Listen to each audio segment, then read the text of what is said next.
US President Joe Biden has hit back against Russia's invasion of Ukraine, pledging to stand up to Putin.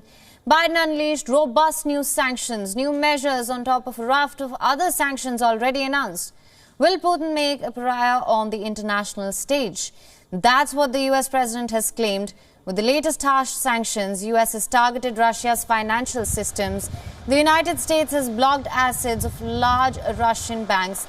Export controls have also been imposed, which aim at the nation's high-tech needs and sanction its business oligarchs. Biden said 4 more banks would be hit with sanctions by Western sanctions. We've cut off Russia's largest bank, a bank that holds more than 1/3 of Russia's banking assets by itself. Cut it off from the U.S. financial system. And today, we're also blocking 4 more major banks.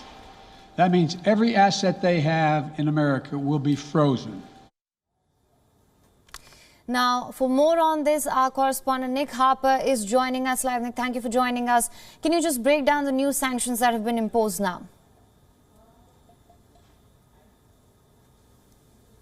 Yes, well, this is, remember, the 4th day in the United States that the US government has imposed different sets of sanctions. This latest round, as you mentioned, targeting 4 banks, cutting off their abilities to transact with the United States, freezing their assets that are here in the US, in total assets worth more than $1 trillion. On top of that, also restricting exports of US technology to Russia. The US president said it would make it harder for Russia to be able to do simple things like build boats. On top of that, also targeting some of the largest state-owned Russian companies. The US president saying that would impact a range of Russian sectors, including mining and transportations. And also targeting the Russian elite, those oligarchs, some of them with close ties to President Putin.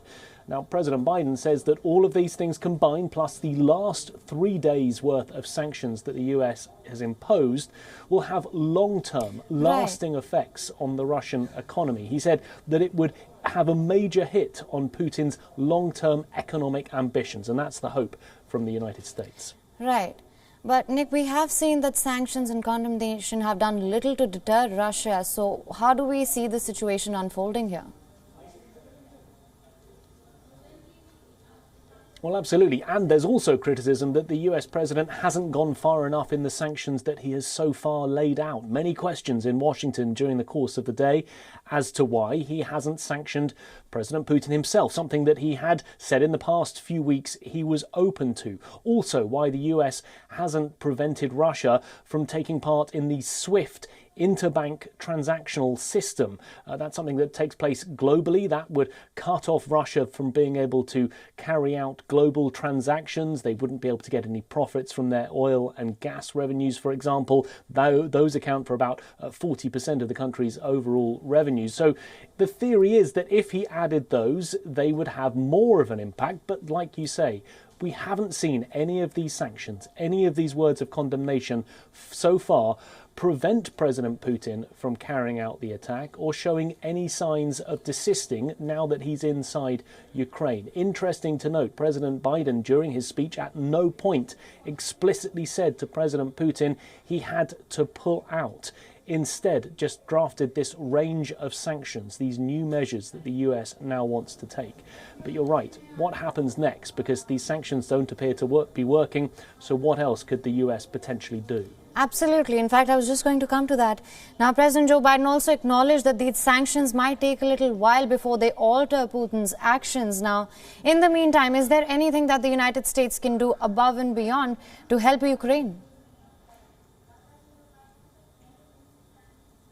Well, at this stage, there's really 2 lines of attack that the United States is taking. One of them is rallying international condemnation. We're seeing that through the outreach that the US is doing with partners and allies in the West, in Europe, and this range of sanctions. Those are the 2 tacks that the US is taking so far. It has made it clear that from a military point of view, it will not be sending troops to Ukraine because it is not a NATO country. But it is sending troops, including an additional 7,000 that President Biden announced earlier today, to Eastern Europe to defend NATO countries in case President Putin goes further. Right. All right, Nick, thank you so much for joining us with all your updates on this. WION is now available in your country. Download the app now. Get all the news on the move.